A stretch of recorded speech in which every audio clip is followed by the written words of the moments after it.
Hey podcaster, I'm Tim Walbert, your podcast performance coach, with another actionable tip so you can sound like a pro and gain more podcast fans. Today's tip is know who you're talking to. Let me start by saying, I know who you are. Well, sort of. When I say this, I'm talking about my typical listener, you. As a podcaster, you may have been told many times, know your audience, know who you're talking to, figure out your target demographic. Essentially, this is your listener profile. In radio, every station knows exactly who they're talking to. Think of your city's radio market. Each station is talking to someone different, from classic rock to all sports, from country to easy listening. Programming a radio station around a listener profile or an avatar determines everything that you'll hear on a radio station. The music, the imaging, which are those little short radio station IDs that you'll hear between songs. It determines the news stories that you hear, the personalities who are reading them, the jocks, the commercials that are sold on the station, even the colors used in the station's logo. I think all podcasters should create an avatar or a listener profile to crystallize who a typical listener would be. One station I worked for gave her a name. Jennifer. And we broke everything down about her. How old is she? Is she married? How many kids does she have? Where does she live? Where does she work? What's her annual income? What kind of car does she drive? What does she do on the weekends? Is she a soccer mom but still loves girl time with her friends when she can find the time? When does she listen? We even got beyond the demographics to the psychographics of Jennifer. How does she feel about certain things? What is her political view? Is she religious? What motivates her? Is she charitable? And probably the most important question, why is she listening? Is it for entertainment? Is it to learn? Or is it an escape?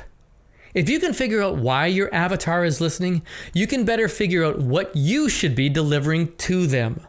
And that's how you create a better connection, ultimately resulting in a loyal listener and fan of your show.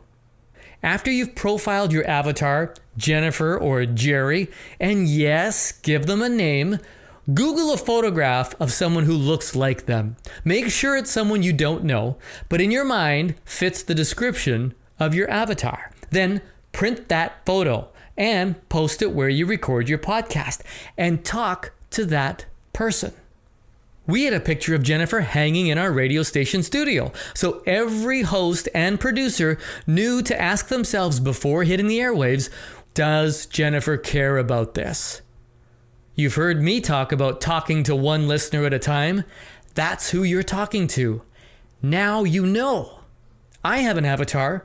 I know who I'm talking to. I could describe that person to you, but I don't want to, because you might think that's not me.